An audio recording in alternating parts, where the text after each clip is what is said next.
ఈశ్వర స్వరూపమే ప్రకాశిస్తున్నాడని ఎరిగిన తర్వాత అదే ఎరుకని నిశ్చలంగా తెలుసుకున్నారు. తెలుసుకున్న తర్వాత దాన్ని ఈ బట్టబయలులో ఎలా తోచింది అంటే, ఇదంతా ఎరుగని గ్రహించిన తర్వాత ఆ సాక్షి స్వరూపమే అన్నిటికీ సాక్షి తానే చూస్తూ చేస్తూ ఉంటుందని గ్రహించిన తర్వాత అప్పుడు ఏమన్నాడంటే, సత్యమగు బట్టబయలున సత్యమగు ఎరుకనెరిగి సద్గురు కృపచే. అంటే ఇది సత్యము కాదని ఎలాగా అసత్యమైన ఎరుకని ఎలా ఉంది, ఈ బట్టబయలులో ఎలా తోచిందో విచారణ చేస్తే ఈ బట్టబయలులో ఇది లేనటువంటిదని ఎరిగారు.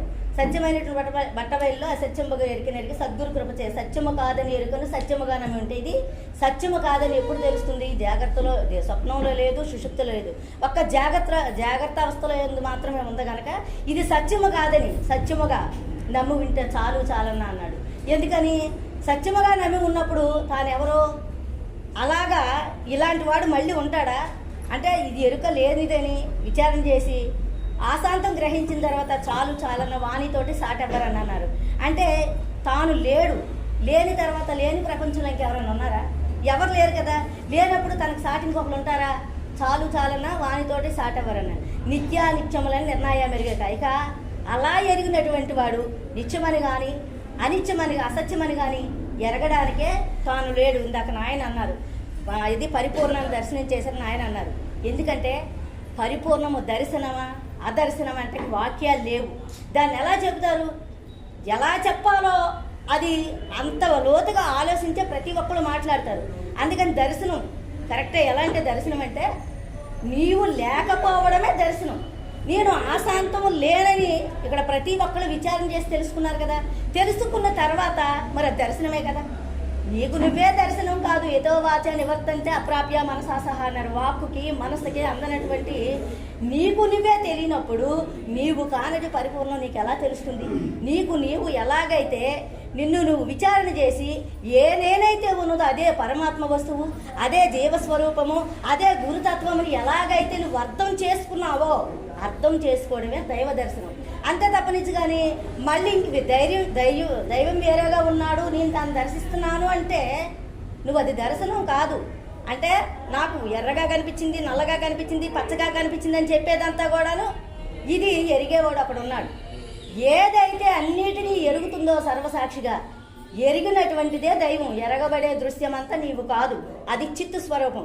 ఈ సత్ అనే సద్గురువు ఆ చిత్తు ప్రకాశం అనే జీవుడిని ఎరుగుతున్నాడు. ఈ జీవుడు ఇవన్నిటిని తెలుసుకుంటున్నాడు.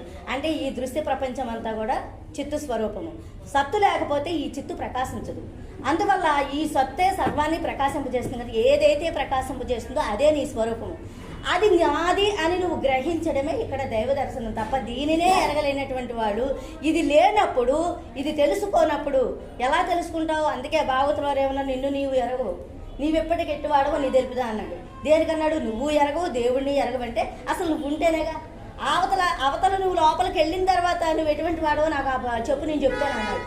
ఎలా తెలుస్తుంది అంటే తానే లేని స్థితిలో, అంటే ఈ విచారణ అంతా చేసిన తర్వాత నేను లేనని నిర్ణయ స్థితి ఎప్పుడైతే కలిగిందో అదే లేకపోవడం, అదే పరిపూర్ణ దర్శనం.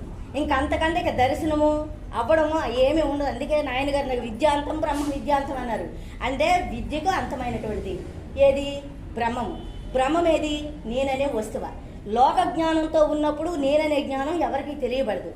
లోక జ్ఞానాన్ని విచారణ చేసి తను నేను కాదని గ్రహించడమే బ్రహ్మజ్ఞానం. అందుకే విద్యాంతం బ్రహ్మ విద్యాంతం. వార్తికాంతం అగోచరం. బాహ్యంగా చూస్తే వార్తికాంతం అని అదే నిధిని పుస్తకాలని శాస్త్రాలని ఎన్నో ఉన్నాయి. ఈ రకంగా చూస్తే ఈ ఇంద్రియాలే వార్తికం. వార్తికాంతం అగోచరం అంటే ఈ ఇంద్రియాలకి పరిపూర్ణ బోధ, అసలు పరిపూర్ణమైన దర్శనం అవ్వదు, కనిపించదు. పూర్ణబోధం ప్రవక్ష్యామి. అదేంటంటే అక్షికి అతీతమై ఉన్నది. ఈ అక్షి ఇది లేనటువంటిది. దీనికి ఆవల ఉన్నటువంటి స్థితి నీకు తెలియాలి అంటే నేను లేనని నిర్ణయమే నిత్యానిత్యం నిర్ణయం నిత్యుడై ఉండేటి నిజబోధ కలిగితే. నిజమేది కలగాలి? నేను లేనని నిశ్చలమైనటువంటి నిజము కలగడమే నిజబోధ. చాలన్న వాణితోటి చాటెవరనంటే ఇంకా అంతటి వాడితో ఇక సాటెవరు లేరు. అందుకని ఇది దర్శనం అని అన్నారని నా ఉద్దేశం. సరే, ఈ అవకాశం ఇచ్చినటువంటి గురువు గారికి నా ద్వాదశ నమస్కారాలు తెలుపుకుంటూ సెలవు తీసుకున్నాను. నేను అయిపోయాక ఇది అందుకే ఇస్తాను, ఇది వస్తుంది.